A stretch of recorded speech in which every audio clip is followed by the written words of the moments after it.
Salam sejahtera Malaysia. Selamat petang tuan-tuan dan puan-puan yang dihormati sekalian. Ya, hari ini hari Minggu. Hari untuk kita bersenang-senang. Hari untuk kita bersenang-senang. Tetapi ada orang yang hari Minggu kali ini hari untuk meratap, menangis, rasa malu. Entah sembunyi kat mana muka ni, bertapuk di mana pun susah. Ya, kalah teruk kan, dengan penuh keyakinan rasa boleh menang. Tapi kalah teruk. Okey, baru sebentar tadi ya tuan-tuan dan puan yang dihormati sekalian, saya berjumpa dengan beberapa orang kawan dan mereka pun bertanyalah kepada saya dan kami pun berbincanglah apa sebenarnya penyebab kekalahan teruk kepada Perikatan Nasional DPRK Dun Mahkota. Tapi sebelum saya menyatakan perbincangan kami itu, mohon kepada tuan-tuan dan puan yang ada idea, ada idea, anda boleh tinggalkan komen anda. Apa sebenarnya apa puncak kekalahan teruk memalukan, hampir hilang deposit, hampir hilang deposit kepada Perikatan Nasional ini. Tuan-tuan dan puan yang dihormati sekalian, Barisan Nasional telah menang. Bukan 2/3 majoriti tapi 4/5 majoriti. Sikit sangat kemenangan yang dimenangi oleh Perikatan Nasional hanya 7,300 lebih kalau tidak silap, 7,300 lebih, manakala Barisan Nasional mendapat 20,000 lebih. Jadi ini 4/5. Kenapa agaknya Perikatan Nasional kalah teruk? Sementara bukan main lagi seperti semakin kuat, semakin hebat, menakutkan sampai dengan penuh yakin mencabar Perdana Menteri Datuk Seri Anwar Ibrahim untuk bubarkan parlimen. Habis kalau bubar parlimen apa? Hampa ingat hampa boleh menang ke? Tak pasti lagi belum pasti lagi boleh menang atau tidak Perikatan Nasional. Tapi entah kenapa, entah macam mana strateginya kah, yang salah kah, entah apa sebabnya mereka boleh kalah dengan teruk. Tapi kalau anda ada maklumat, anda pendapat, ya ini ada ruangan komen, sila komen. Apa sebenarnya yang terjadi, penyebab, sebab musabab, asbab kenapa Perikatan Nasional boleh kalah dengan teruk, kalah dengan teruk. Ya, kalah dengan teruk. Sedangkan yang turun berkempen bukan calang-calang, tuan-tuan dan puan. Yang turun berkempen tu bukan calang-calang, bukan calang-calang yang turun berkempen. Itu Presiden Perikatan Nasional, bekas Perdana Menteri itu. Datuk Seri Anwar Ibrahim ada kah turun? Saya mau tanya saja. Kalau ada kamu nampak Datuk Seri Anwar Ibrahim, Perdana Menteri Malaysia, pengerusi Pakatan Harapan, adakah turun di PRK Dun Mahkota? Tapi menang juga. Okey. Antara sebab kekalahan utama menurut apa yang dibincangkan dan saya baca daripada komen-komen netizen, salah satu daripada komen yang saya tertarik, komen yang saya tertarik ialah katanya PN kalah kerana banyak kes fitnah yang mereka kalah. Sampai komen tu kata Perikatan Nasional kalah kerana selalu fitnah. Tapi saya pun kurang pasti, betulkah? Anda boleh komen, betulkah Perikatan Nasional selalu kalah? Ya, ada juga saman fitnah kepada Perikatan Nasional kalah. Ada. Okey. Lepas itu kedua, antara yang disebut ialah kerana mereka salah strategi. Orang Johor tak temakan. Orang Johor tidak temakan dengan daya 3R yang dipermainkan. Kalau ada, saya fikir kalau ada akan disiasat oleh Polis Diraja Malaysia. Kalau ada akan disiasat oleh Polis Diraja Malaysia. Jadi kes-kes yang dulu yang sudah disiasat oleh Polis Diraja Malaysia itu masih dalam siasatan sampai sekarang. Agaknya sudah ada yang dihantar kepada pihak peguam negara untuk buat tindakan pendakwaan dan sebagainya. Ya. Jadi kerana itu kes-kes 3R yang begini ni tidak masuklah.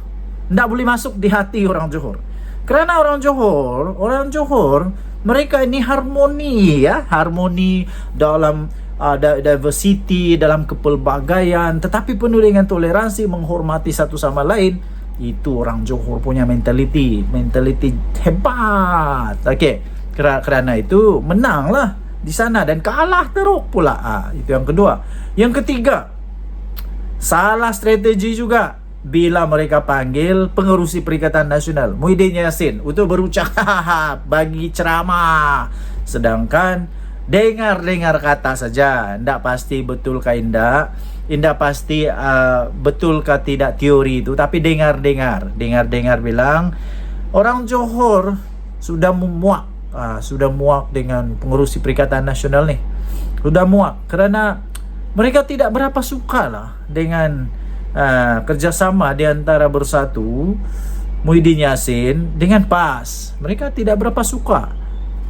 Pertama. Kedua, berkenaan dengan Muhyiddin Yassin, dengar dia tersilap lah dalam ucapan dia. Anda tahu lah, kita anda tahu dia betul-betul tidak sedar salah dia cakap ataupun dia sengaja untuk mempertahankan diri dia, tapi tanpa disangka-sangka itu memakan diri, memakan parti, memakan Perikatan Nasional sendiri. Apabila dia mengesahkan rakaman-rakaman di TikTok memang luar biasa. Dia mengesahkan duit masuk, duit itu memang tidak dia makan. Dia kata wallahi, dia bersumpah bahwa 1 sen pun dia tidak ambil. Betulkah juga? Mungkin betul. Saya setuju, mungkin betul. Tapi yang salahnya dia cakap terlanjur, saya pikir, ialah apabila dia kata duit itu masuk dalam akaun parti. Aduh. Masuk dalam akaun parti. Masalahnya bila masuk dalam akaun parti, persoalan seterusnya ialah adakah itu masih tetap dianggap rasuah? Dianggap rasuah. Kalau itu berlaku, masalah. Satu hari nanti kalau Muhyiddin Yassin jadi Perdana Menteri semula, nanti jadi lagi macam tu juga. Aduh, duit tak masuk di poket para pemimpin. Ya, bolehkah nanti itu jadi case study? Susah peguam-peguam fikir, bingung kepala peguam nak fikir tau. Kalau itu jadi case study yang kata semua orang boleh lakukan, yang penting tidak masuk akaun sendiri, tidak masuk poket sendiri, masuk ke entiti yang ketiga. Masuk ke dalam akaun parti, masuk ke dalam akaun syarikat orang lain, masuk ke dalam akaun saudara mara, anak pinak, menantu dan sebagainya. Nanti itu tidak jadi salah. Susah ya tuan-tuan dan puan-puan. Okey.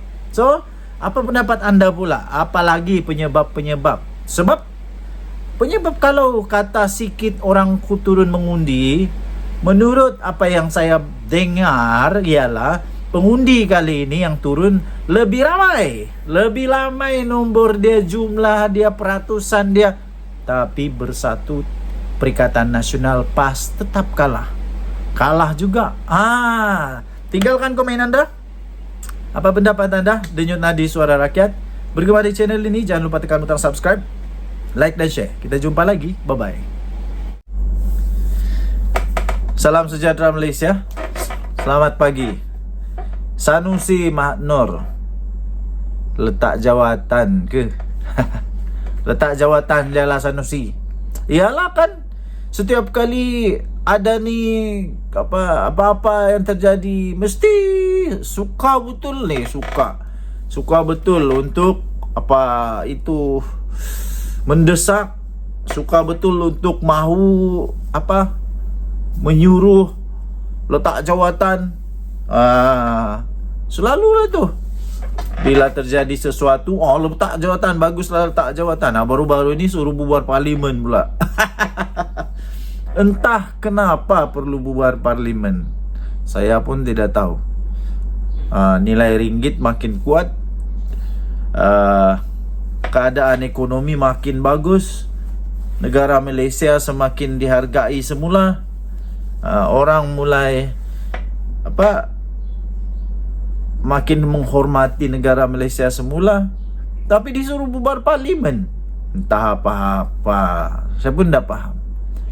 Saya pun tidak paham kenapa perlu bubar parlimen. Tiada apa-apa berlaku. Setiap kali ada usul undi tidak percaya ataupun usul apa, belah bagi ke apakah, menang, tak kalah. Lainlah macam Muhyiddin dulu, mau tidak mau paksa letak jawatan, menghilang sokongan, hilang sokongan. Begitu juga dengan Ismail Sabri Yaakob, itu lain, yang ini mana. Jadi sekarang apa kata Sanusi, letak jawatan lah. Kenapa Sanusi perlu letak jawatan? Sudah tidak relevan dia jadi ketua ketua strategi perang untuk pilihan raya. Makin teruk nih, makin teruk.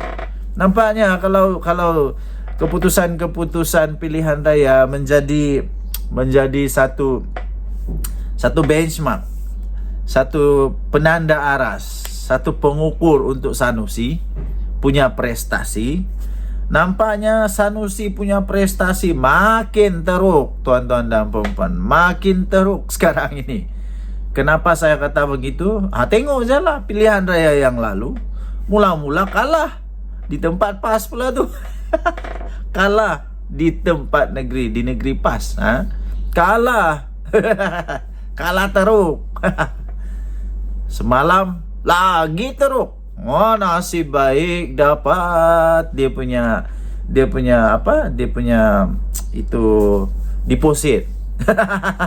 Hampir tak dapat deposit tu. Aduh, kesian. Semangat bukan main lagi. Semangat betul. Muhyiddin Yassin sampai turun pergi buat ceramah. Muhyiddin Yassin turun pergi ceramah tau. Tapi yang datangnya, kalau saya tidak silap, bila saya tengok video tu, entah 15 orang ada. Saya pun dah pastilah, macam tidak sampai 15 orang. Atau tak apalah, kita bagilah kesian, mungkin 50 orang lah. Tapi itu bekas Perdana Menteri, cik. Bekas Perdana Menteri di negeri dia pula tu sendiri. Bekas Perdana Menteri di negeri dia sendiri. Tapi yang datang berapa orang? Siap dengan dia buat ceramah, dia kata dia kena fitnah ni. Lepas tu dia last kata duit tu masuk dalam duit bersatu, sesen pun saya tak ambil, wallahi, dia kata. Sampai macam tu sekali, kalah juga teruk. Jadi ni prestasi Sanusi makin teruk ni. Makin teruk tau. Kalah dengan 20,000 lebih. Majority 20,000 lebih tau. Ini bukan majority 2/3 ni. Ini majority mungkin 5/6. Sikit, siput saja dapat kepada Perikatan Nasional. Terlalu sedikit. Ingatku, adalah fight sikit. Ini kalau main bola ni, main bola di padang, seolah-olah budak tadika lawan dengan budak sudah dewasa ni. Seolah-olah Sanusi punya pengalaman tadika. Kalau lawan macam lawan pengalaman lah kan. Jadi seolah-olah Sanusi punya pengalaman macam pengalaman budak tadika lawan dengan orang-orang sudah dewasa. Apa hendaknya? Takkan kalah dengan 20,000 lebih majority. Yang pada pilihan raya lalu, berapa majority mereka kalah? Makin teruk, makin turun. Makin turun. Nampaknya segala daya, segala cara, segala kelentong, segala tak kelentong kah, segala macam cara cakap, cara pujuk, cara yakinkan pengundi sudah tidak berkesan lagi, sudah tidak berkesan lagi. Semuanya sudah menjadi sia-sia. Sia-sia belaka. Dan Nadi Suara Rakyat bergema di channel ini. Jangan lupa tinggalkan komen Anda. Apa pendapat Anda? Patutkah Sanusi letak jawatan saja? Tukar sajalah. Sanusi patut letak jawatannya, tukar sajalah. Lagipun memang kalau Sanusi kalah nanti di mahkamah kepada semua tuduhan-tuduhan, dakwaan-dakwaan yang dia sedang hadapi sekarang ini, kalau dia kalah, mau tidak mau dia kena letak jawatan juga. Dia kena letak jawatan juga. Pertama sekali yang dia kena letak jawatan ialah supaya dia letak jawatan, kerana kalau dia perlu letak jawatan lah. Letak jawatan daripada Menteri Besar Kedah nanti kalau dia kalah. Okey. Okey. So, tunjuk nanti Suara Rakyat bergema di channel ini. Kita jumpa lagi. Bye. Okey, selamat pagi tuan-tuan dan puan-puan yang dihormati sekalian. Tuan-tuan dan puan-puan, saya fikir hari ini adalah hari penamat lah. Saya fikir hari ini adalah hari penamat. Hari penamat, hari terakhir yang sepatutnya berlaku di antara Hadi Awang dan Muhyiddin Yassin. Kenapa saya kata begitu? Saya fikir sudah tiba masanya untuk Hadi Awang mempersoalkan semula apakah ada relevannya lagi Muhyiddin Yassin bersama-sama dengan Hadi Awang. Sepatutnya Hadi Awang mulailah memikirkan relevannya. Masih patutkah dia untuk membantu bersatu? Kenapa saya kata begitu?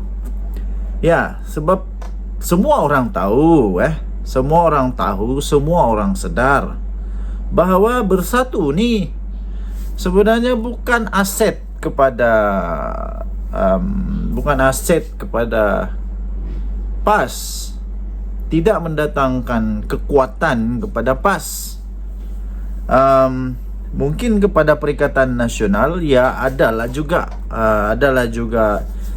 manfaatnya. Ada juga manfaat, tapi kepada PAS saya fikir tidak ada manfaatnya bekerja sama dengan bersatu. Malahan seperti yang selalu dipersoalkan, dipertanyakan, diperkatakan, kata UMNO ni akan menjadi beban kepada PH kerana Zahid Hamidi ada kes mahkamah. Muhyiddin Yassin pun banyak kes mahkamah. Muhyiddin Yassin banyak kes mahkamah. Malahan bukan hanya Muhyiddin Yassin, menantu dia pun banyak kes, ada kes mahkamah. Bukan banyak lah, ada kes mahkamah. Sampai menantu dia paksalah lari, jadi pelarian di luar negara, jadi pelarian sebab takut kena tangkap. Jadi Muhyiddin Yassin memang jadi bebanan, jadi liability, mungkin boleh jadi penyebab kekalahan kepada Perikatan Nasional.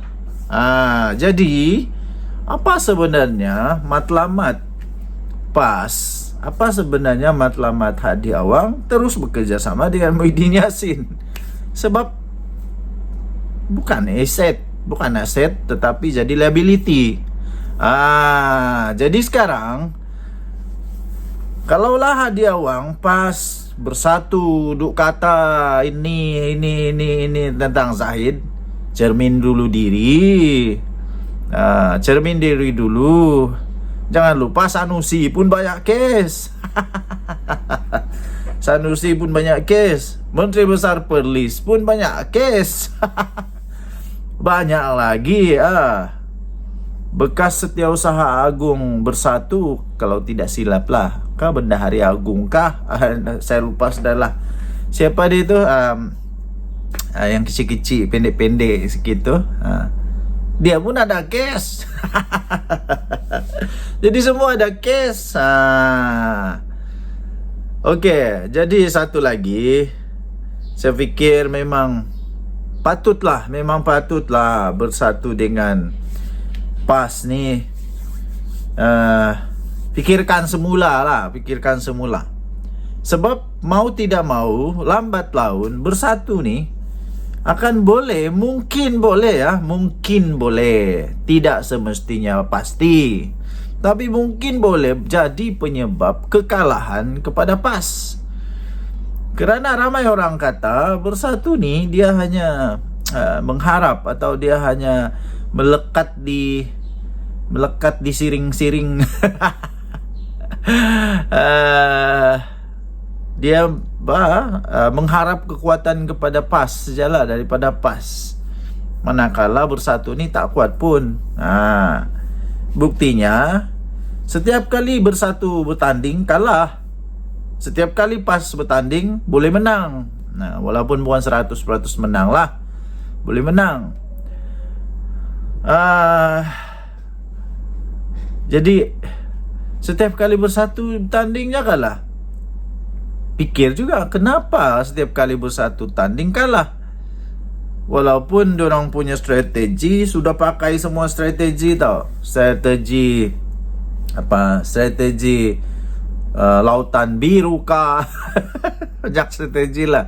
Strategi menyelam di kolam kah, strategi memancing di 2 kolam, strategi memukat di 8 kolam. Strategi yang cuba untuk defense diri sendiri, tapi silap cakap. Duit tu masuk akaun Bersatu katanya. Itulah kesilapan. Walaupun semua strategi termasuklah bukan Bersatu yang keluarkan watikah pelantikan sebagai calon, tapi daripada PAS bertanding dengan menggunakan macam-macam cara, tapi kalah juga.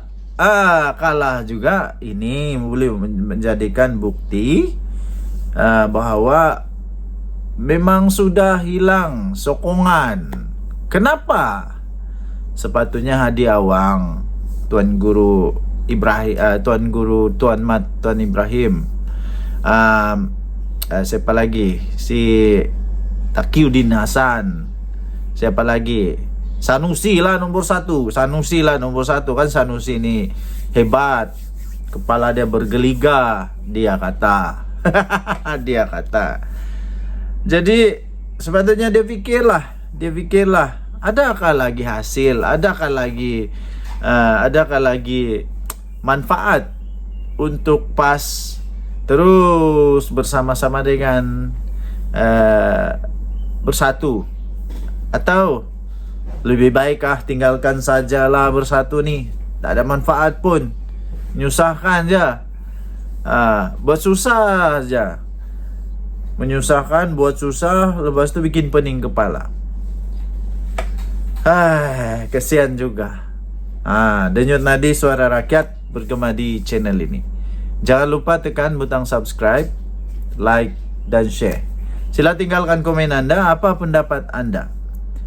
Betulkah Bersatu patut disingkirkan saja, atau kekalkanlah? Kesian juga Bersatu, kesian juga Muhyiddin Yassin. Kan abah kau tu orang kata kesian. Itu je lah. Oke, kita jumpa lagi. Bye bye.